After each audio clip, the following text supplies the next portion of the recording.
Hi welcome to Anjali's kitchen. ಅರ್ಧ cup milk powder, ಹಾಲು, ಸಕ್ಕರೆ ಎರಡು ಸೇರಿಸಿದ್ರೆ ಅರ್ಧ ಕಪ್ ಹಾಕಬೇಕು. ಸಕ್ಕರೆನ ಗ್ರೈಂಡ್ ಮಾಡ್ಕೊಳ್ಳೋಣ. ಈ ಥರ ಬರಬೇಕು ನೋಡಿ. ಸ್ಟವ್ ಹಚ್ಚಿ ಕಡಾಯಿನ ಇಟ್ಕೊಂಡು ಹಾಲು ಹಾಕ್ಕೊಳ್ಳೋಣ.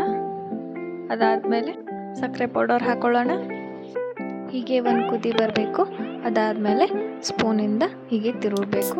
ಅದಾದ ನಂತರ ಮಿಲ್ಕ್ ಪೌಡರ್ನ ಹಾಕ್ಕೊಂಡು ಚೆನ್ನಾಗಿ ತಿರುಗಬೇಕು. ಯಾವುದು ಗಂಟು ಇರಲಾರ್ದೇ ತಿರುಗ್ಕೊಳ್ಬೇಕಷ್ಟೆ. ಮಿಲ್ಕ್ ಪೌಡರ್ ಫುಲ್ ಗಟ್ಟಿ ಆಗೋವರೆಗೂ ಚೆನ್ನಾಗಿ ತಿರುಗ್ಕೊಳ್ಬೇಕು. ಅದಾದಮೇಲೆ ಇನ್ನೂ ಒಂದು ಸ್ವಲ್ಪ ಹಾಲು ಬೇಕಾದರೆ ಹಾಕ್ಕೊಳ್ಳಿ.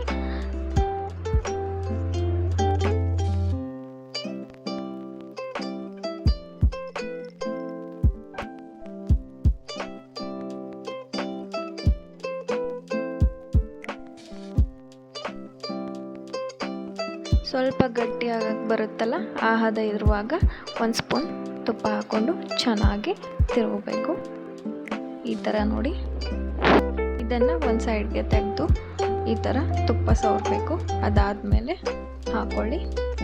ಚೆನ್ನಾಗಿ ಇದನ್ನು ಈ ಥರ ನಾದಬೇಕು. ಸ್ವಲ್ಪ ತುಪ್ಪ ಹಚ್ಕೊಂಡಾದರೆ ಇದು ಚೆನ್ನಾಗಿರುತ್ತೆ. ಇದನ್ನು ಸಣ್ಣ ಸಣ್ಣ ಉಂಡೆಯಾಗಿ ಮಾಡ್ಕೊಳ್ಬೇಕು. ಇದಕ್ಕೆ ರೌಂಡ್ ಶೇಪೇ ಕೊಡಬೇಕಂತೇನಿಲ್ಲ, ನೀವು ಯಾವ ಶೇಪ್ ಬೇಕಾದರೂ ಕೊಟ್ಕೊಳ್ಬೋದು. ಇದ್ರ ಮೇಲೆ ಚೆನ್ನಾಗಿ ಕಾಣಿಸ್ಲಿ ಅಂತ ಒಂದೆರಡು ಬಾದಾಮ್ ಪೀಸ್ನ ಈ ಥರ ಹಚ್ಕೊತಿದ್ದೀನಿ.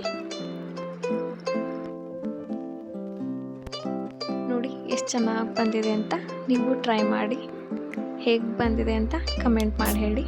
ಯಾರು ನನ್ನ ಚಾನಲ್ನ ಇನ್ನೂ ಸಬ್ಸ್ಕ್ರೈಬ್ ಮಾಡಿಲ್ಲ ಅವ್ರು ಸಬ್ಸ್ಕ್ರೈಬ್ ಮಾಡಿರಿ. Thank you.